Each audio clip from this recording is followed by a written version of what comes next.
하나님 말씀은 신약성경 고린도후서 6장 18절입니다.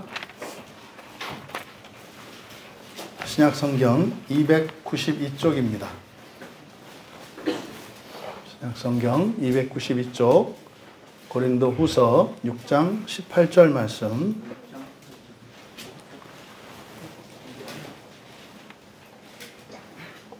우리 같이 한 목소리로 함께 읽겠습니다. 너희에게 아버지가 되고 너희는 내게 자녀가 되리라.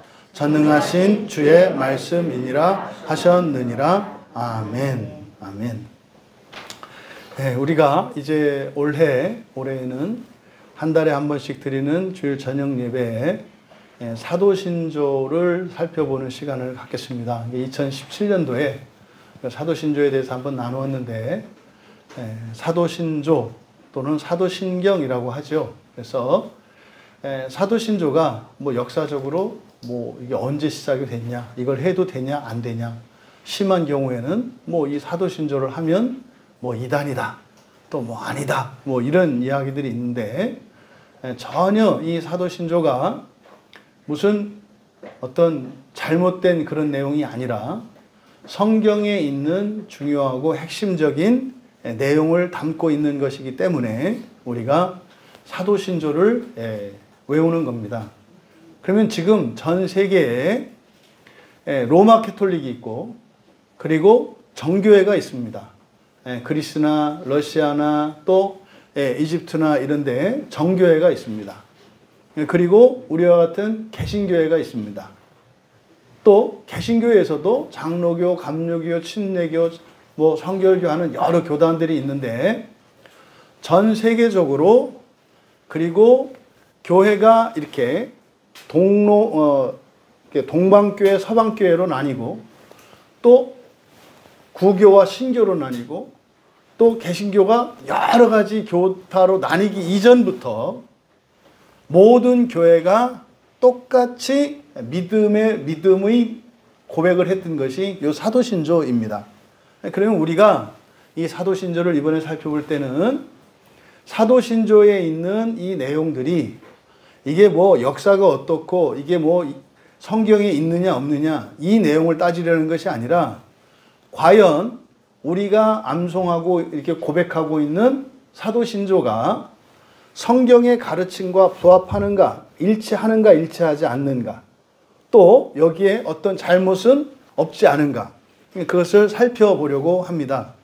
그래서 이 사도신조는 전 세계에 있는 정상적인 모든 교회들이 대체적으로 믿는 바, 그걸 요약한 겁니다. 그래서 사도는 예수님의 직접적인 제자로서 예수님의 증인으로 선택된 사람들입니다. 그래서 이 사람들이 12명이 있잖아요. 사도가 12명이 있기 때문에 이 사도신조의 이 신앙고백 내용이 12개 조항으로 되어 있습니다.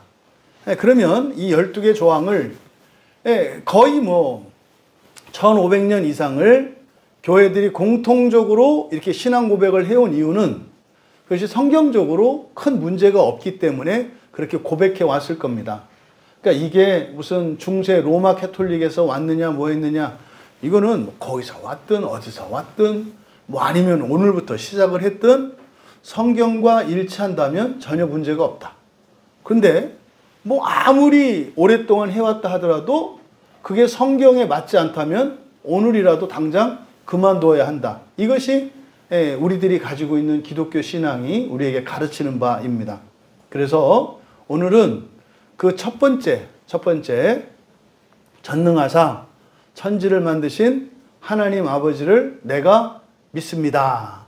바로 이 첫 번째, 이 사도신조의 첫 번째 조항에 대해서 살펴볼 것인데, 먼저 이것을 살펴보기 전에 오늘 우리가 읽은 이 고린도후서 6장 18절 말씀을 통해서 성경이 하나님에 대하여, 우리에게 대하여 가르치는 바가 무엇인지를 먼저 살펴보고, 그리고 이 사도신조의 첫 번째 그 조항에 대해서 살펴보는 시간이 되도록 하겠습니다. 그럼 먼저 18절에서 너희에게 아버지가 되고 너희는 내가 자녀가 되리라. 그럼 여기서 너희와 나는 어떤 관계이죠? 너희는 내게 자녀가 되고 나는 너희에게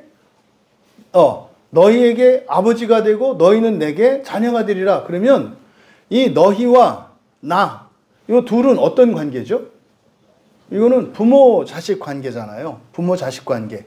그러니까 바로 이 고린도후서 6장 18절은 하나님과 사람인 우리가 창조주이고 피조물, 주인과 종의 관계가 아니라 아버지와 아들의 관계라고 이야기한단 말이에요. 이때 아들은 딸을 포함한 겁니다. 그래서 하나님은 우리의 부모님이세요. 여러분이 하나님을 우리가 성경에서 얘기할 때는 하나님 아버지 이렇게 말합니다만 하나님 아버지라고 할 때 우리는 어떻게 이해해야 되냐면 하나님 부모님이라고 이해하셔야 되는 거예요. 그러니까 하나님은 아버지와 어머니가 한 분으로 계신 분이세요. 네? 그래서 모성애와 엄마의 마음과 아빠의 마음을 함께 가지고 있는 게 하나님 아버지세요. 그래서 우리가 부를 때는 하나님 아버지 그럽니다만 사실은 그때 하나님 아버지라고 하는 말 뜻은 뭐다? 하나님 부모님이라는 뜻이에요. 그래서 때로는 아버지처럼 엄하기도 하고 야단도 칩니다. 근데 때로는 어머니처럼 모른 척 눈 감아주기도 하고 또 보살펴주고 이해해주고 안해주기도 합니다. 그래서 성경에 보면 엄하고 엄한 아버지의 모습으로도 나타나고 한없이 용서해주고 마음이 넓고 착하고 조용한 것 같은 이런 어머니의 모습이 함께 나타나요. 그래서 사람과 하나님의 관계는 창조주와 피조물이었지만 또 주인과 종이었지만 결국 이 성경에서는 마지막에 가면 우리를 하나님과 우리를 어떤 관계로 본다? 부모와 자식의 관계로 본다. 그래서 예수님을 믿는 순간 또 다른 부모님이 생기는 거예요. 여기 계신 여러분들의 뭐 형제들을 빼고 친형제들을 빼고는 다 부모님이 다르단 말이에요. 그런데 또 똑같은 부모님이야. 저도 하나님 아버지의 아들이고 여러분들도 다 하나님 아버지의 아들과 딸들이야. 그래서 하나님 아버지 안에서는 그러니까 교회 안에서는 우리가 다 뭐가 되는 거예요? 형제가 되고 자매가 되는 거예요. 근데 여러분 집으로 가면 여러분 부모님의 자녀들만 형제 자매가 됩니다만 이 교회라고 하는 것은 한국에 있는 교회든 스리랑카에 있는 교회든 미국에 있는 교회든 영국에 있는 교회든 교회 안에 깃들인 사람들은 다 한 아버지의 자녀들이에요. 그러니까 우리 이제 스리랑카 가보면 이제 알겠지만 처음 보는데도 굉장히 친하게 대한단 말이야. 옛날부터 알고 있었던 사람처럼. 그리고 그냥 말을 이렇게 해도 돼요. 그게 왜 그래요? 바로 똑같은 성경을 우리가 믿기 때문에 그래요. 그러니까 여기 고린도후서 6장 18절에서 분명히 그렇게 말씀하고 있잖아요. 하나님은 우리의 아버지시고 우리는 하나님의 자녀라고 말이죠. 그런데 여기서 주의 말씀이니라 이게 지금 우리가 주일 아침에 요한복음을 보고 있습니다만은 요한복음 1장 12절의 말씀이 그거잖아요. 예수님을 영접하면은 어떤 일이 생겨요? 하나님의 자녀가 되는 권세. 그러니까 예수님을 영접을 하면 우리가 하나님의 자녀가 될 수 있다 이 말이에요. 이제 스리랑카 가려면 이게 찬민이하고 준민을 이 다음에 너희들이 다 해야 되니까 잘 알아야 돼. 다른 나라 가려면 그 나라에서 우리나라에 와도 된다는 허락을 받아야 돼. 그 나라에서 허락 안 하면 이제 신청하면 거기서 조사가 나올 거거든. 찬민이하고 준민이를 그 스리랑카에서 받아줄지 안 받아줄지 그 나라에서 결정하는 거야.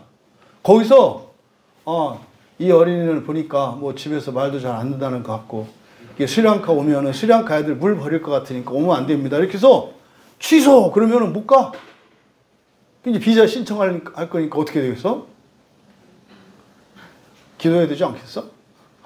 그동안 죄를 용서해 주시고 다시는 그렇게 안 하겠사오니 가게 해 주시옵소서. 비행기 표는 끊어놨고 취소도 안 되고. 응? 그걸 비자라고 한단 말이야. 비자. 그 비자를 받아야, 입국 허가를 받아야 간단 말이야. 근데 그 비자를 받았다고 해서 그냥 가는 건 아니지. 비자를 받아서 비행기 표를 끊어야 되고 비행기를 타야 되고 그 차가 또 그 비행기가 무사하게 도착해야 가는 거잖아. 그치? 그런 것처럼 영접하는 자, 그 이름을 믿는 자들에게는 하나님 자녀 되는 권세를 주셨으니, 그러니까 뭐 하나님 자녀가 될 수 있는 기회를 줬다는 뜻이야. 기회를. 그러니까 그 다음부터는 어떻게 돼요? 그 비자를 받았으니까, 권세를 받았으니까 비자를 활용해서 가야 되는 거잖아. 근데 바로 여기서 예수님께서 이렇게 말씀을 했단 말이에요. 하나님 자녀가 되는 권세를 주셨으니. 그러니까 진짜구나. 그러니까 우리가 하나님과 우리가 부모 자식이 될 수 있었던 것은 누구 때문이구나? 예수님 때문이구나. 예수님을 믿으면 하나님하고 내가 창조주와 피조물이 아니라 아버지와 아들이 되는 거구나. 그러니까 여러분, 교회를 다닌다는 게 여러 가지가 이유 있습니다만 지금 여기서 말씀하는 것은 굉장히 중요한 얘기라는 거예요. 창조하신 분의 자식이 될 수 있다 이거예요. 그러니까 모든 사람이 다 똑같지 않잖아요. 그러니까 왜 하나님 말씀대로 살고 왜 예배를 드리고 왜 기도하고 성경 공부를 하고 하는 이유가 뭐예요? 왜 선교를 가고 그래요? 하나님 자녀가 되고 싶어서. 하나님 자녀가 되고 싶어서. 여러분, 자녀가 된다는 건 어떤 뜻이죠? 자녀가 된다는 것은 아버지 재산을 물려받는다는 뜻이에요. 1차적으로. 우리 티모시 형제는 한국으로 오는 바람에 땅이 되게 많았거든요. 스리랑카에. 그거 내가 가봤어요. 거기서 옛날 그 후추 옛날에 후추 그것도 따서 이렇게 다 보여줬어 이렇게. 근데 이제는 그 티모시 형제 땅이 아니야 이제는. 왜냐하면 한국으로 귀화했기 때문에 거기는 외국 국적을 가진 사람들은 땅을 소유하지 못해요. 그래서 아까 물어보니까 다 없어졌다고 얘기를 하더라고. 근데 뭐 땅은 뭐 있겠지만 근데 주인은 바뀐 거지. 여러분들이 하나님 자녀가 됐다는 것은 하나님의 재산을 물려받을 수 있다는 뜻이에요. 그럼 하나님 재산은 어디 있을까요? 이 땅에는 없나요? 이 땅에도 있어요. 이 땅에도 있어요. 그러니까 이 땅에도 있고 이 땅에만 있는 게 아니라 하나님의 나라에도 있단 말이에요. 하나님의 나라는 그냥 우주라고 생각하시면 돼요. 티모시 별 좋아했잖아.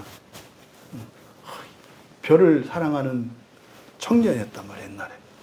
그 집에 가면 그 망원경도 있어요. 옛날 별 보던 망원경. 지금 있는지 어쩌는지 모르겠다. 그거 가지고 별 관찰하고 이렇게 하던 캔디가 지대가 높아가지고 잘 저기 하거든. 하늘에 있는 별들은 하나님의 것이 아닐까요? 생각 안 해봤겠으면 하나님 거예요. 하나님 거예요. 그 별을 주신다는 거예요. 실제로. 별 하나를 통째로. 그냥 바라만 보았던 별이 아니라 그걸 물려받을 수 있다는 거예요. 그거는 나중에만이 아니라 지금 현재의 삶 속에서도 하나님의 능력, 하나님의 권세 이런 것들을 물려받을 수 있게 됐다는 걸 의미해요. 근데 예수님은 뭐라고 그랬어요? 자녀되는 권세를 주셨다 그랬어요. 시작된 거야. 그러니까 우리가 하나님 자녀 될 수 있는 그 권세, 그 자격, 기회를 얻은 것이 예수님을 믿은 거야. 근데 예수님 믿은 게 다가 아니다 이 말이에요. 믿어서 예수님을 영접을 했을 때 그 권세가 우리에게 주어지는 것 뿐이에요. 그러면 요한복음 11장 52절에서는 뭐라고 말씀하냐면 흩어진 하나님의 자녀를 모아 하나가 되기 위하여 죽으실 것을 말씀했다 그래요. 그러니까 하나님의 자녀들이 흩어져 있대. 그런데 다 하나로 모으시려고 한대. 그래서 십자가에서 죽으셨대. 물론 그 앞에 제가 읽지는 않았습니다만 그 만족만 위할 뿐 아니라 다시 말해서 예수님이 십자가에 죽어주심으로써 우리들이 하나님의 완전한 자녀가 될 수 있도록 하는 하나님의 예수님이 가지고 있는 생명을 우리에게 줘요. 하나님의 생명을. 그러니까 말하자면 성실을 준다고. 말하면 국적을 준다고. 예수님이 죽으시면서. 그러니까 예수님께 딱 포기한 거. 우리 티모시 형제가 그 땅 내 땅이었는데 명의가 없어졌잖아. 그러면 그 땅은 주인이었던 티모시가 노아가 돼서 한국 가버렸잖아. 그 땅은 남아있잖아. 그러면 누군가가 그 땅의 명의를 가졌을 거 아니야.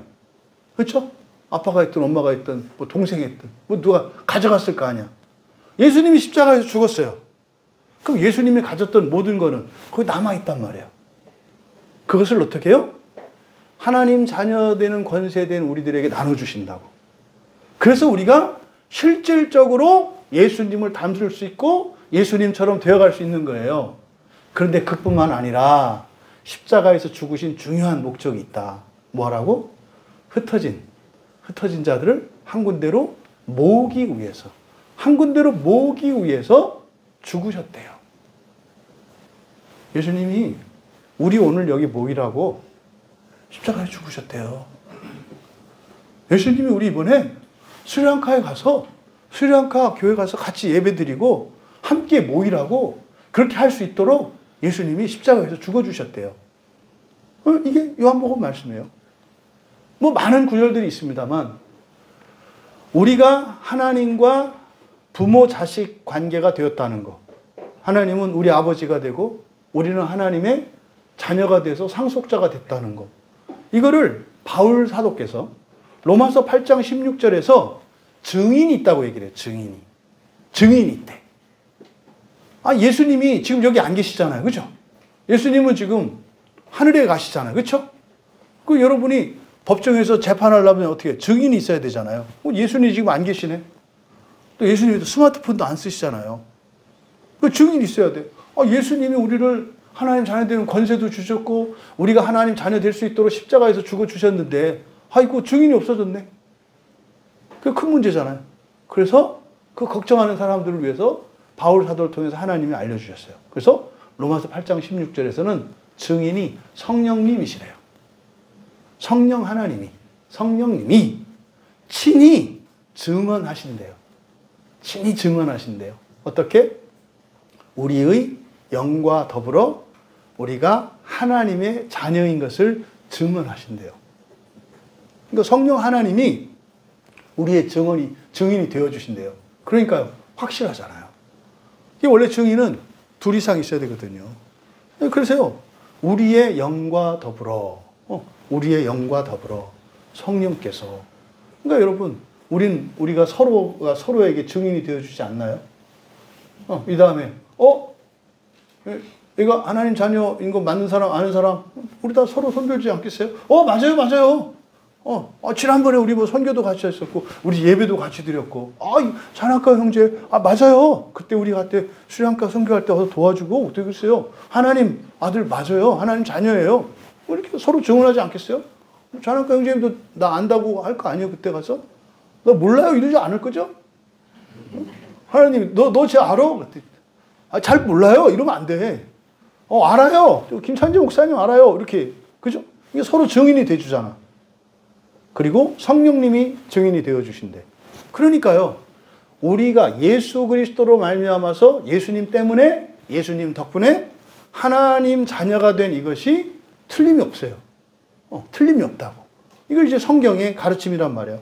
근데 사실은 이게 신약 성경에만 이렇게 되어 있냐면, 사실은 구약 성경에도 그러니까 구약 성경에도 여러 차례 하나님께서 말씀하셨어요. 근데 구약 성도들은 잘 못 알아들어.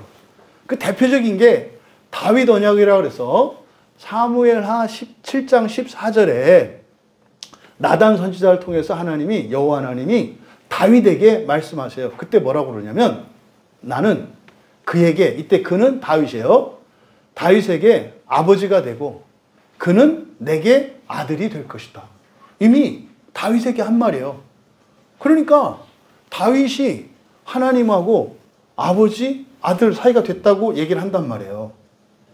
그러니까 이스라엘 민족도 이미 우리가 알고 있는 이 내용을 알았어. 근데 그 사람들은 감히 그런 생각을 못해서 겁나서. 하지만 우리들은 그럴 필요가 없잖아요. 왜? 예수 그리스도의 은혜로 말미암아서 그렇게 되는 것이기 때문에 우리의 무엇이 아니라 오직 그리스도의 은혜로 되는 것이기 때문에 우리는 담대하게 나아갈 수가 있는 거예요. 그러니까 구약 성경이나 신약 성경에 이미 예수님께서 직접 말씀하셨고 사도들과 선지자를 통해서 정말로 창조주 하나님이 우리를 창조하셨는데 우리를 자녀로 삼으려고 하는 것이 사실이라고 하는 증거들이 성경에 나와 있다. 그러니까 이게 사도신조 첫 번째 1항에 뭐라 했어요? 하나님 아버지를 내가 믿사오며 그랬잖아요. 하나님 아버지를 믿사오며. 그러니까 하나님이 뭐라는 거예요? 나의 아버지라는 거잖아요. 하나님이 나의 아버지인 것을 믿습니다. 뭐 이거잖아요. 그러니까 여기 지금 열거해드린 이 말씀이 사도신조 제1항에서 이야기하는 하나님 아버지를 내가 하나님이 아버지이신 것을 믿습니다라고 하는 이게 성경적이에요? 아니에요? 성경적이에요. 그러니까 이걸 뭐 누가 시작했느냐, 진짜 사도가 말했냐, 뭐 아무 상관없어요. 성경 말씀대로면은 상관이 없다. 주민이 좀 엎드려줘, 이렇게. 좀 엎드려. 주민 이렇게 엎드려. 그때 얼른 자, 빨리. 딱 자면 5분 있으면 깨. 자, 빨리 자. 괜찮아. 그러니까, 이렇게 하나님이 우리의 아버지이신 것을 나는 믿습니다. 라고 하는 이것이 성경적이다. 알 수 있었어요. 그러면, 전능하신 주의 말씀이니라. 그렇죠? 뭐라 그랬어요? 전능하신 주의 말씀이니라. 그러면 주는 하나님이고 예수님이시거든요. 전능하신 주래요. 여기서 전능하신이라고 번역된 단어가 판토크라토르라는 말이에요. 판토크라토르. 이게 판이라는 말과 크라테오가 합쳐진 거예요. 그러니까 판은 모든이라는 뜻이에요. 모든 것. 그리고 크라테오는 다스린다, 통치한다, 지배한다라는 뜻이야. 내 손 안에 있어. 뭐 이런 거 있죠. 내 손 안에 있어. 꽉 잡고 있어.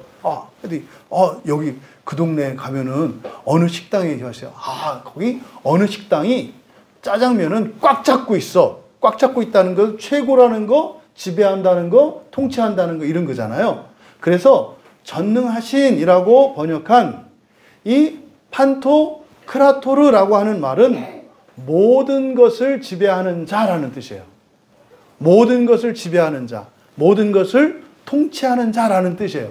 이거를 우리말 성경에서는 전능하신이라고 번역을 했어요. 이렇게 번역한 이유가 있어요. 이 단어를, 이 판토크라토르라고 하는 이 헬라어 단어를 구약 성경에 바로 엘샤다이, 스리랑카 가면 많이 듣는 찬양이에요. 스리랑카 분들이, 스리랑카 크리스찬들이 좋아하는 찬양 중에 하나가 엘샤다이. 전능하신 하나님. 히브리어로 엘, 하나님이고, 샤다이, 전능자 이런 뜻이거든요. 엘샤다이, 전능하신 하나님 이런 뜻이거든요. 그 엘샤다이를 바로 요 단어로 70인역에서 번역을 해놔요. 판토크라토르라고. 주로 욥기에서. 그래서 욥기 5장 17절, 15장 25절, 뭐 기타 등등 있어요. 그래서 이 판토크라토르를 지금 여기서 번역할 때 전능하신 하나님이라고 번역한 거예요. 그러니까 욥기의 번역을 따른 거예요. 그러면 여기서 전능하다, 그럼 모든 것을 통치한다라고 하는 것이 뭐냐? 모든 것이니까 모든 것을 통치한다 할 때 모든 것이라는 의미는 모든 면에서. 뭐라고요? 모든 면에서. 무슨 일이든지 이런 뜻이에요. 모든 일, 무슨 일이든지 모든 면에서. 두 번째로 모든 대상이에요. 그러니까 모든 것을 모든 대상에 대하여 통치하시는 분, 지배하시는 분 이런 뜻이에요. 그러니까 이 단어는 절대적이고 무한한 권능과 절대적인 통치를 의미해요. 그러니까 하나님은 모든 것들의 통치자예요. 당연하죠. 창조주시니까. 그리고 모든 면에서 다스리세요. 그러니까 여러분 기분 좋게도 할 수 있고요. 여러분 건강하게도 할 수 있고요. 여러분 잘 살게 할 수도 있고요. 여러분의 마음이 더 거룩해지게 할 수도 있고요. 여러분을 더 지혜롭게 할 수도 있고요. 그렇다는 뜻이에요. 반대로 이게 파괴 쪽으로 갈 수도 있잖아요. 모든 것을 멸할 수도 있는 거예요. 모든 것을 없앨 수도 있는 거예요. 이게 하나님의 전능하심이에요. 그러니까 여기서 말하는 전능하신 하나님, 이게 이제 신약 성경에서는 판토크라토르, 그리고 히브리어로는 엘샤다이, 전능하신 하나님을 나타내는 말이에요.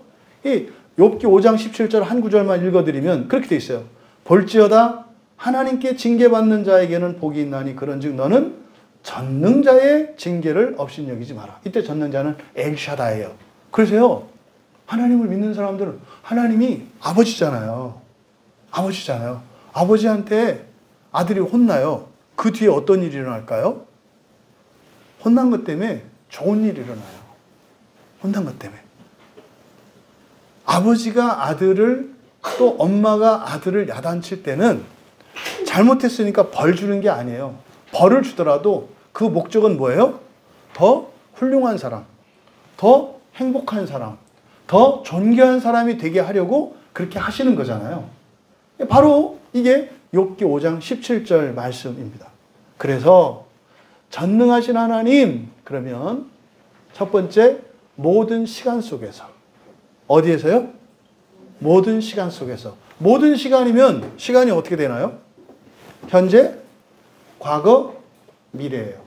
그러면 전능하신 하나님이니까 현재에서도 전능하실 수 있고, 과거에서도 전능하실 수 있고, 미래에서도 전능하실 수 있는 거예요. 이해되시죠? 우리는 과거로 갈 수 없습니다만 하나님은 과거도 다스리고 지배하실 수 있는 분이라는 거예요. 우리는 미래를 알 수 없지만 하나님은 미래도 하나님이 통제하고 다스릴 수 있다는 거예요. 이게 모든 시간 속에서. 두 번째는요, 모든 공간 속에서요. 모든 공간 하면 어떻게 될까요? 1차적으로 우리의 속과 바깥이에요. 여러분 속을 들여다볼 수 없잖아요, 눈으로. 그렇지 않아요? 근데요, 하나님은 우리의 요 피부 속에, 요 피부뿐입니까? 요 세포와 세포 사이, 심지어는 세포 속에 더 들어가서 분자 속에서, 더 들어가서 원자 속에서, 더 들어가서 전자 속에서, 거기도 장소 공간이잖아요.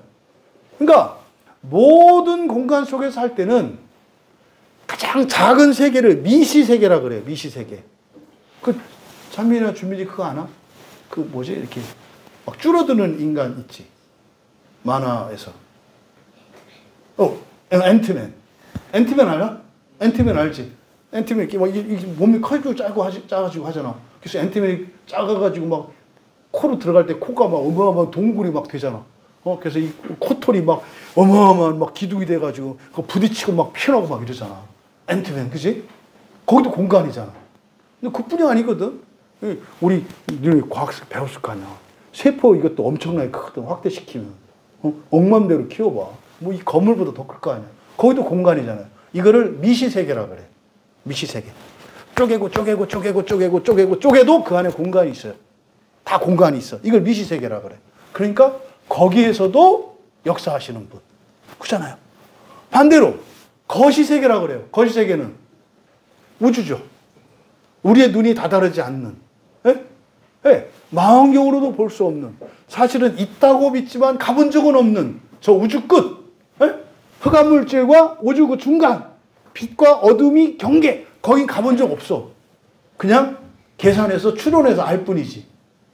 거기에서도 역사하시는 하나님. 그뿐입니까? 흑암물질이 있는 거기도 공간이잖아. 거기에서도 역사하시는 공간. 그러니까 역사하시는 하나님. 이게 전능하신 하나님.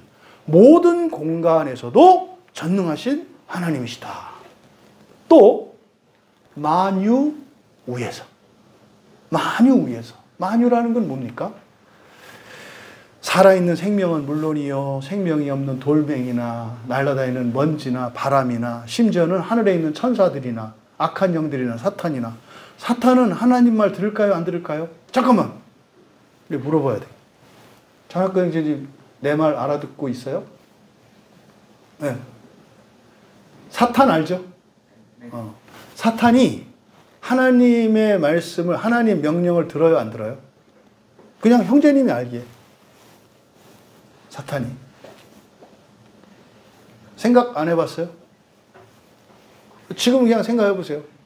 사탄이 하나님의 말씀을, 하나님의 명령을 들을까요, 안 들을까요? 안 들을까요? 준민아, 들을까, 안 들을까? 들어. 그럼 한 사람은 듣고 한 사람은 안 들으니까 이럴 때 어떻게 해요? 우리 투표를 결정해야 돼요. 지금 다르니까. 이게 준민이는 듣는데, 사탄이. 근데 우리 찬학과 형제님은 안 듣는다고 했으니까. 자, 안 듣는다고 생각하시는 분 투표. 준민이 편들고 이러면 안 돼요. 자기 믿는 대로 얘기를 해야 돼. 자, 이거는 표 많이 나온 대로 결정하는 거야. 그냥 알았지? 민재, 누가 표를 많이 얻을 것 같아? 누가? 저 찬학과 삼촌이 표를 많이 얻을 것 같아? 오빠가 많이 얻을 것 같아? 민재 생각이. 누가 표를 많이 얻을 것 같아? 목사님은 네가 그렇게 하는 것만으로도 만족스러워. 원래 민재는 즉각 대답이 나오거든요. 몰라요, 이렇게. 근데 고민하는 게 난 감사해. 몰라요 하지 않고 이제는 알려고 하자. 난 이게 은혜야, 이게. 자, 투표로 결정하겠습니다. 찬학과 형제님. 찬학과 형제님처럼 사탄은 하나님의 명령을 듣지 않는다. 네, 손 들어보세요. 형제님 얘기해놓고 자기가 손 안 들으면 어떡해. 빨리 들어야지. 바꿨어요? 아니, 빨리 손 들어요, 그러면. 예, 한 사람. 자, 예, 자, 다 내리시고. 그러면 사탄도 하나님의 명령에 복종한다, 듣는다 하는 사람 손 들어보세요. 예, 자, 손 내리시고. 그냥 찬학과 형제가 틀린 거고 준민이가 맞은 거로 합시다. 이쪽 손을 들었으니까. 사람들이 많이 오해해요. 사탄이 하나님하고 싸우는 줄 알아. 말도 안 되는 소리지. 미쳤어요? 형제님이 사탄 같으면 하나님하고 싸우겠어? 전능하신 하나님인데. 상대가 돼야지. 안 싸워요. 사탄이 이렇게 나쁜 짓을 하고 사람들을 괴롭히고 시험하는 거는 허락을 받아서 하는 거예요. 사탄 마음대로 사람을 죽이고 괴롭히고 그거 못해요. 먼저 허락을 받아서 결제를 받아야 돼요. 하느님, 이분 광야교회에서 이게 스리랑카 또 간다는데 방해해도 돼요? 이렇게. 하나님이 허락했을까요? 안 했을까요? 불안해하지 말고. 허락했을까요? 안 했을까요? 당연히 하지. 왜 허락할까요? 사탄이 그랬거든요. 쟤들이요, 가기 싫은데 억지로 가는 거고요. 그냥 선교하러 가는 거 아니고 놀러 가는 거고요. 집 떠나서 그냥 나가고 싶으니까 가는 거예요. 막 이렇게 했거든. 그러니까 하나님이, 아닌데? 제대로 아닌데? 진짜 내가 너무너무 기뻐하고 되게 훌륭한데? 대단한 건데? 야, 거기는 막 손으로 밥 먹어야 되고 음식도 다르고, 김찬재 목사는 거의 간다 그래서 한국 음식 먹게 하는 게 아니라 스리랑카 음식 그냥 똑같이 먹게 하고 그러니까 되게 불편할 텐데. 그런데도 그거 가는 거 훌륭한 거 아니야? 사탄이 그래. 아니에요. 딴 뜻이 있어서 가는 거예요. 하나님, 아닌데? 그럼 네 생각이 맞다는 거를 네가 증명해봐 이런다고요. 왜? 우리를 믿으시니까. 그리고 우리가 그 시험에 넘어가지 않을 수 있으니까 하라고 하시는 거예요. 우리가 시험에 넘어갈 수 있는데 하나님이 막 조마조마 이렇게 안 해요. 이길 수 있을 때. 우리가 절대로 이길 수 없을 때, 우리는 시험을 극복하지 못할 때는 허락하지 않으세요. 자, 이제 물어볼게요. 하나님이 시험을 허락하겠어요? 안 하겠어요? 여기서 자신있게 안 나온 얘기는 자기가 자신이 없는 거야. 마음껏 하나님 허락해 주세요. 이래야지. 하나님, 해주세요. 마음대로 하라고 그러세요. 이렇게 해야지. 그렇게 해서 시험 보고 나면 실력이 늘어요. 이런 거. 근데 하나님이 안 돼? 그러면 못하는 거야. 성경은 뭐라고 얘기하냐면 이길 수 있는 시험만 하도록 허락하신대. 이길 수 있는 시험만. 이길 수 없는 건 절대로 허락하지 않아. 그러니까 여러분이 살면서 생활 속에서 이런 어려운 일들 있잖아요. 다 이길 수 있는 일이에요. 왜요? 이길 수 있는 일이니까 어려운 일이 생긴 거예요. 여러분의 힘으로는 못할 수 있어. 근데 여러분에게는 백이 있잖아. 누구예요? 우리 아버지. 우리 아버지. 힘이 떨어졌을 때, 돈 떨어졌을 때 아버지한테 연락하면 되잖아. 돈도 안 들어. 스마트폰 없어도 돼. 그냥 두 손 모으고 아버지 부르면 돼. 에? 그죠? 여러분, 사탄도 하나님 말씀 따라 복종하는 거예요. 사탄은 절대 불순종하지 않아요. 이 지상에서 하나님 말씀에 불순종하는 말 안 듣는 존재는 딱 하나요. 에? 대통령 아버지 말을 안 들을 수 있는 건, 대통령의 말을 안 들을 수 있는 건 누굴까요? 그 집 아들이에요. 그래서 사람만 하나님 말을 안 들을 수 있어. 사탄은 그게 불만이야. 어떻게 저런 거를, 하나님 아들, 저런 거를 나를 다스리는 자로 만들어. 이게 불만이라고. 찬학교 형제님, 이해됐어요? 사탄도 하나님의 명령에 따라서, 사람도 죽이고 해요. 근데 그것도 다 뭐 한다? 하나님 허락이 있을 때만. 그러니까 하나님이 그런 불행한 일들을 허락하실 때는 반드시 일어나는 거 아니에요. 바로 취소시킬 수 있어요. 그게 뭐예요? 그게 회개예요, 회개. 회개하면 죽을 사람이었는데 살아날 수 있어요. 죽은 사람인데 살아날 수도 있어요. 이게 성경이 그거잖아요. 그런 거예요, 그런 거. 그래서 만유 속에서, 만유 위에서라고 할 때는 영적 존재, 천사들이나 돌이나 생물이나 식물이나 동물이나 심지어는 하늘의 별들이나 지구가 왜 안 떨어지고 돌아요? 하나님이 지구를 통제하시기 때문에 그래요. 매일 한 바퀴씩 돌리잖아요, 이렇게. 그리고 1년에 한 바퀴씩, 1년에 한 번씩 태양 주위를 돌잖아요. 이게 어떻게 가능해요? 하나님의 전능하심이 하는 거예요. 그래서, 보세요. 꽃 예쁘잖아요. 꽃이 어떻게 펴요? 다 하나님의 전능하심이 하는 거예요. 물론 이 일을 직접 하는 것은 천사들이 하지. 하지만 이 천사들이 어김없이 할 수 있도록 또 실수하거나 잘못하지 않도록 하나님이 하신단 말이에요. 그래서 하나님의 전능하심은 모든 시간과 모든 공간 속에서 그리고 만유 위에서 하시는 게 하나님의 전능하심이에요. 그럼 여러분, 전능하사 천지를 만드신 하나님 아버지를 내가 믿사오며, 그러니까 전능하시다는 얘기 우리가 나눠봤고, 그렇죠? 하나님이 우리 아버지인 거 지금 여기서 살펴봤잖아요. 그럼 여기서 이제 빠진 게 뭐예요? 천지를 만드신 거잖아요. 천지. 정확하게 얘기하면 그 하늘들과, 하늘이, 신학과 사람들은 하늘이 몇 개라고 생각해요? 하늘.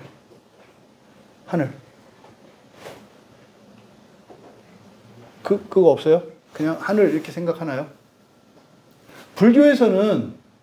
불교에서도 하늘이 이렇게 있어요. 불교에서. 석가모니가 사는 하늘이 있고, 그 다음 하늘이 있고, 그 다음 하늘이 있고, 이렇게 있거든요. 성경에서는 세 개의 하늘을 이야기해요. 삼층천이라고 해요. 성경에서는. 그래서 지구 대기과 말하자면 이렇게 새들이 날아다니고 비행기가 날아다닐 수 있고 구름이 떠다니는 하늘. 요거를 첫 번째 하늘이라 그래요. 그 다음에 하늘에 별들이 떠 있는 우주. 이걸 두 번째 하늘이라 그래요. 그러니까 우리는 거기가 우주의 끝이고 그 너머를 흑암이라고 말을 하거든요. 과학자들은. 근데 성경에서는 그 너머를 말해요. 그 너머에 하늘이 또 있대요. 거기가 삼층천, 그러니까 3층, 세 번째 하늘이에요. 거기가 하나님이 거하시는 거예요. 거기 예수님 거하시는 거예요. 그 에녹도 거기 있어요. 엘리야도 거기 있어요. 모세도 지금 거기 있어요. 여러분의 부모님들이나 여러분이 아는 누군가 신자들 중에 죽어서 이제 하늘에 올라가는 사람도 있어요. 거기에요. 거기를 우리가 천국이라고 불러요. 저기 우주 너머에 있는 거기. 그걸 천국이라고 불러요. 근데 그 천국이 이 세상으로 들어와요. 그게 하나님의 나라라고 해요. 하나님의 나라. 그러니까 성경에서는 하늘들이라고 말을 해요. 하늘들. 정확하게는 그 하늘들과. 그러니까 보겠어요. 그니까 정해진 거야. 하늘들이니까 여러 개야. 여러 개인데 정해진 여러 개야. 이 성경은 새 하늘을 말한다고요. 그래서 그 하늘들과 또 그 땅을 그래요. 그 땅을. 그 땅이 어딜까요? 지구예요, 지구. 그 땅. 그래서 지구의 이름이 뭐예요? 흙이잖아요, 땅. 그 땅. 그러니까 그 하늘들과 그 땅을 하나님이 창조하셨대. 근데 이 내용은 어디에 나와요? 창세기 1장에 나오죠. 창세기 1장에 나오는 내용이잖아요. 하나님이 하늘들과 창조를 하신 내용이잖아요. 그러면 하나님이 그 하늘들과 그 땅을 창조하실 때 어떻게 창조하셨어요? 첫 번째, 없는 데서 있게 하세요. 이거를 무에서의 창조라 그래요. 무에서의 창조. 아무것도 없었는데 있게 하셨다. 이게 무에서의 창조예요. 이게 무에서 창조. 그래서 창세기 성경의 맨 앞에 1장 1절에 태초에 하나님이 그 하늘들과 그 땅을 창조하셨다. 그러면 태초를 기준으로 했을 때 그 이전에는 nothing, 무의 상태예요. 무. 그 이전은 무의 상태예요. 근데 태초에라고 하는 그 기준으로 했을 때 그다음 유의 상태예요. 아무것도 없던 게 있게 됐어요. 이게 하나님의 무에서의 창조. 이것이 첫 번째 특징이에요. 두 번째로는 그냥 하나님이 그때 즉흥적으로 하는 게 아니라 계획적인 창조예요. 계획을 세워놓고 하신다고요. 계획을 세워놓고 하시는 창조예요. 하나님이 하시는 창조는. 그게 창세기 1장에서는 그대로 되니라 그래요. 그대로 되니라. 그대로 되니라. 첫째 날, 셋째 날, 넷째 날, 다섯째 날, 여섯째 날, 일곱째 날. 그대로 되니라 그래요. 그대로 되니라. 그대로 되니라.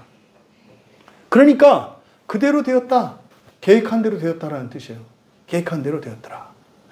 오늘 계획한 대로 치킨을 튀겼더라. 그거는 계획한 거야. 계획한 대로 된 거야. 그러니까 계획한 대로 창조하시는 게 하나님의 창조의 두 번째예요. 그러니까 그냥 하는 게 아니에요. 실제로 에베소서 1장 11절에서도 그렇게 돼 있어요. 모든 일을 그의 뜻의 결정대로 일하시는 이. 모든 일을 그의 뜻의 결정대로. 뭡니까?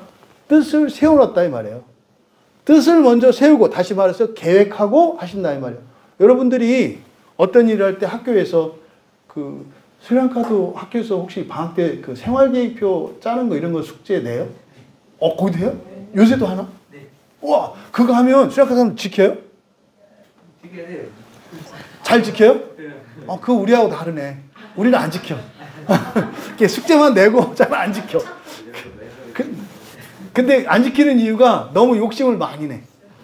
평소에 공부 하나도 안 하는 애가 계획표 짤 때는 하루 종일 공부할 것처럼 해. 50분 공부하고 10분 쉬고 50분 공부하고 10분 쉬고 밥 잠깐 먹고 밥도 1시간 먹으니까 너무 많이 남는 것 같아. 30분 밥 먹고 그 다음에 공부하고 오후 씻고. 그래서 그 계획표는 단 한 번도 지켜준 적이 없다. 이게 그래. 그게 왜 그래요? 성경을 따라서 하는 거예요. 하나님이, 그러니까 여러분들이 그냥 우연히 사람들이 어떤 일을 하기 전에 계획하는 것 같잖아요. 우리는 그렇게 하니까 당연한 것 같지만 맨 처음에 어떤 사람이 이걸 시작을 했어요. 계획은 뭡니까? 앞으로 일어날 일을 예상하는 거잖아요. 그런 생각 쉽게 안 해요. 실제로 어떤 사람들은 모든 일을 계획돼서 이렇게 움직이는 사람들이 있고요.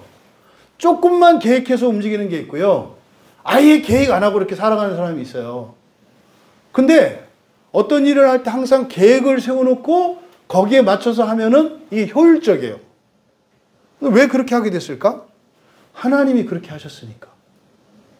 그러니까 하나님이 하는 대로 따라서 하면 좋은 거예요. 이거 벤치마킹이잖아. 하나님 따라하기. 그럼 무조건 좋은 거예요. 하나님도 창조를 하실 때 어떻게 하셨다? 계획을 먼저 세워놓고 계획에 따라 하신다.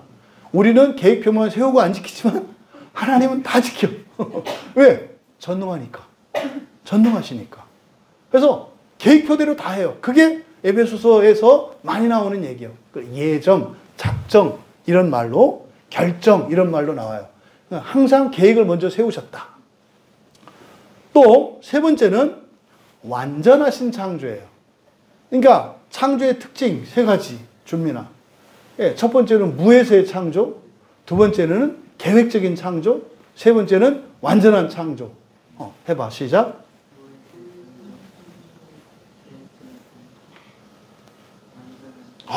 이럴 때 우리는 신기하잖아요. 어떻게 한 번 듣고 그걸 외우냐고. 대단하잖아요. 대단하잖아요. 이따 집에 가서 다시 한번 꼭 물어봐 주기 바랍니다. 그게 하나님의 창조의 특징이에요. 그런 거죠. 그러니까 이게 어떻게 무에서 있게 하고 어떻게 계획한 대로 완벽하게 이루어지고 이게 완전하게 이렇게 창조가 될까? 이게 하나님의 전능하심의 증거야. 말로는 하나님이 전능하대. 근데 전능한지 하는지 안 하는지 어떻게 알아요? 뭐를 하는 걸 봐야지. 그래서 계획을 세운 것을 계획도 보니까 너무 거창해. 아무것도 없는데 하늘의 별과 땅, 하늘과 바다와 땅과 육지와 또 거기에 있는 생물과 식물 이런 걸 다 만들겠대. 계획표를 보니까 아무것도 없던 때. 말도 안 되는 일인데. 근데 진짜로 딱 한 거야. 그러니까 전능해요, 안 전능해요? 전능해요. 그래도 좀 실수가 있겠지. 그래서 계획표하고 다 대조해봤어. 빠뜨린 건 없는지, 하나 이렇게 발톱이 짧고 이런 건 없는지 다 대조해봤어. 정확하게. 마이크로미터로 막 재고 다 해봤어. 몸무게도 재고. 근데 그대로 된 거예요. 전능해요, 안 전능해요? 전능해요. 하나도 빠짐없이. 이거를 성경에서는 뭐라 그래요? 보시기에 좋았더라 그래요. 보시기에 좋았더라. 이거는 뭐냐면 퍼펙트.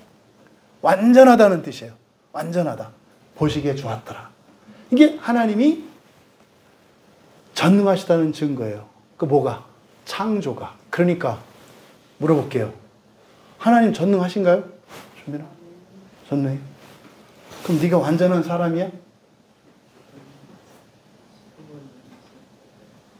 하나님은 전능해? 하나님이 너를 창조하셨어? 너 완전해?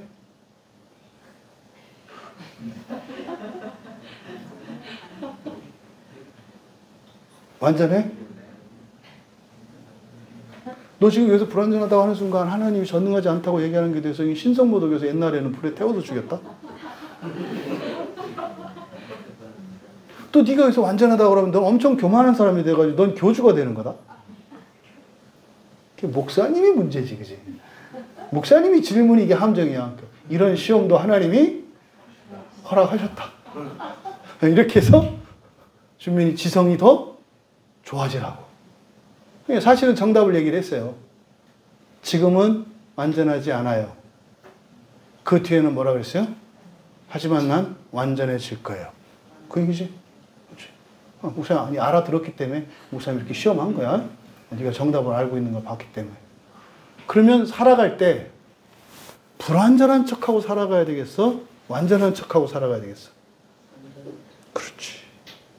그때 마귀는 속삭여. 불완전한 척 살아가라고. 어차피 하나님이 할 건데 넌 불완전하게 살아가. 그냥 하던 대로 해.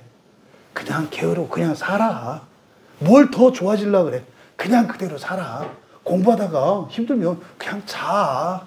뭘 가서 세수하고 다시 공부해. 야야야, 그러시면 건강 상해. 자. 이게 마귀의 속삭임이야. 밤에 공부하다가 30분만 자고 공부하겠다. 거짓말 중에 거짓말이야. 눈 뜨면 학교 가는 시간도 늦어. 그렇지? 완전한 것처럼 살아야 돼요. 그리고 한 번에 완전해지지 않을 거예요. 그런데요, 반드시 완전해져요. 반드시 완전해져요. 이게 하나님의 전능하심을 믿는 거예요. 그럼 볼까요? 이제 첫 번째 신앙 고백. 전능하사 천지를 만드신 하나님 아버지를 내가 믿사오며. 누가 믿어요? 여러분 믿으십니까? 이건 우리로 믿는 게 아니에요. 누가 믿는 거예요? 나로 믿는 거예요. 나로. 그래서 원래 이 사도신조는 세례를 받을 때, 교회에 들어오기 위해서 세례를 받잖아요. 세례를 받을 때 확인하는 거예요, 이게. 그래서 세례문답할 때 거기에서 외우게 시키잖아요. 주님의 기도하고, 사도신조, 그 다음에 십계명, 이거를 외우게 하잖아요. 그렇죠? 그러니까 이 사도신 나의 신앙 고백이에요. 이게 지금 여기 있는 내용을 보니까 성경에 있는 내용이에요? 아니에요? 있는 내용이잖아요. 그러니까 이 조항은 아주 성경에 있는 하나님에 관한 지식들을 잘 요약해 놓은 거예요. 하나님의 속성과 하나님의 성품과 하나님이 하신 일. 근데 그게 하나님에 관한 이야기만이 아니라 그게 나하고 무슨 상관이 있는지. 그래서 내가 어떻게 살아야 하는지, 내가 무엇을 믿어야 하는지를 가르쳐 주시는 내용인 거예요. 그러면 이 사도신조가 있음으로 해서 교회들이 지금 많이 분열되고 나뉘어 있습니다만은 하나의 믿음을 고백하고 있기 때문에 실제로 그래서 어떤 교단에 있느냐, 어떤 교냐, 뭐 이것보다 사도신조의 내용을 믿습니까? 그랬을 때 사도신조에 있는 이 내용을 나는 믿습니다. 그러면 우리는 다 한 형제로, 한 자매로 봐야 되는 거예요. 그러면 이 정확한 교회의 공통적인 신앙 고백을 가지고 있으면 우리를 답답해하게 하나 우리의 자유를 억제하는 것이 아니라 오히려 자유로울 수 있도록 해요. 뭐예요? 이 사도신조의 12조항만 우리가 알고 있고 제대로 믿고 있으면 그 나머지 것들은 다양할 수 있어요. 이해되세요? 그래서 이 사도신조는 교회의 통일성과 교회의 다양성을 보장해주는 안전장치입니다. 지나칠 정도로 그냥 자의적으로 흩어지지 않게 해요. 이 통일성 때문에. 또 하나, 이것 때문에 얼마든지 우리가 자유롭게 성경을 통해서 하나님의 진리들을 연구해내고 발굴해낼 수 있게 해요. 집이 있으니까 우리가 낮에 일터에 가서 열심히 일하고 저녁에 집에 돌아오잖아요. 그렇죠? 그래서 이 사도신조는 예수님을 믿는 우리 그리스도인들이 돌아가야 할 우리의 마음의 집과 같은 내용이에요. 성경 전체를 우리가 한꺼번에 이야기할 수 없잖아요. 그러니까 이거를 12줄로 요약해 놓은 게 얼마나 유익이 커요. 그걸 통해서 우리의 신앙이 바른지 바르지 않은지를 또 알 수 있고, 그래서 이 사도신조의 유익을 누릴 수 있게 되기를 주님의 이름으로 축원합니다. 다시 한번 당부드리는 것은 사도신조의 역사가 어떻고 뭐 이거 중요하지 않아요. 그래서 뭐냐면 이게 과연 성경에 있는 내용들을 말하고 있는가, 그리고 효과적으로 압축하고 있는가. 이게 지금 거의 뭐 1500년 동안 모든 교회가 고백하고 있는, 지금 남아있는 성경과 사도신조, 주님의 기도, 이것만 모든 교회들이 일치되고 있는 거예요. 굉장히 중요해요. 근데 지금 요즘에는 이 사도신조 자체를 이제는 부인하는 일들이 일어나요. 그거 성경 어디에 있냐? 뭐 이렇게 얘기하는. 그러면은 여기에 내가 너의 하나님이 되겠다 할 때 김찬재가 어디 나와 성경에? 네가 너희 안에 들어간다는 보장이 어딘지. 여러분 이름이 성경에 나와요? 그 말도 안 되는 소리를 하고 있어. 그거 모르나? 여러분들이 이 사도신조를 더욱 여러분의 일상생활에 여러분의 삶의 기준으로 삼을 수 있게 되는 그런 기회가 되기를 주님의 이름으로 축원합니다. 우리 말씀을 생각하며 잠시 기도합니다. 첫 번째 신앙, 우리가 이 한 달 동안은 이 마지막 주일에 이 사도신조의 한 조항씩 한 조항씩을 우리가 살펴볼 거니까 이 한 달 동안은 주문을 외우는 것처럼 여러분들이 틈날 때마다 이 사도신조 첫 번째 이 항, 이거 바로 전능하사 천지를 만드신 하나님 아버지를 내가 믿습니다. 이 고백을 이 한 달 동안은 우리 광야교회 교인들은 틈날 때마다, 그리고 외우면서 의미를 생각하고 내가 하나님과 아버지 자식 사이라 그랬지. 그러니까 이제 민재가 그러는 거지. 엄마 아빠 잘해. 나 엄마 아빠 말 안 들으면 나 하나님 아버지하고 더 친하게 지낸다. 뭐 이렇게 해도 되는 거고. 그럼 또 엄마는 그러겠지. 제발 그래라. 그게 뭐 여러분들이 이 사도신조를 고백하시고 그렇게 실제 생활에서 유익을 누릴 수 있기를, 그래서 그런 간증들이 나올 수 있기를 주님의 이름으로 축원합니다. 우리 말씀을 생각하며 기도합니다. 하나님, 내가 전능하사 천지를 만드신 하나님이 나의 아버지인 것을 믿습니다. 요 안에 담겨있는 그 풍성한 구원의 진리, 하나님 지식, 또 나의 정체성, 이것을 더욱 깊이 새기는 시간 되게 하옵소서. 우리 같이 기도합니다. 천지를 창조하신 전능하신 하나님이 나의 아버지이신 것을 믿습니다. 내가 천지를 창조하신 전능하신 하나님의 자녀인 것을 믿습니다.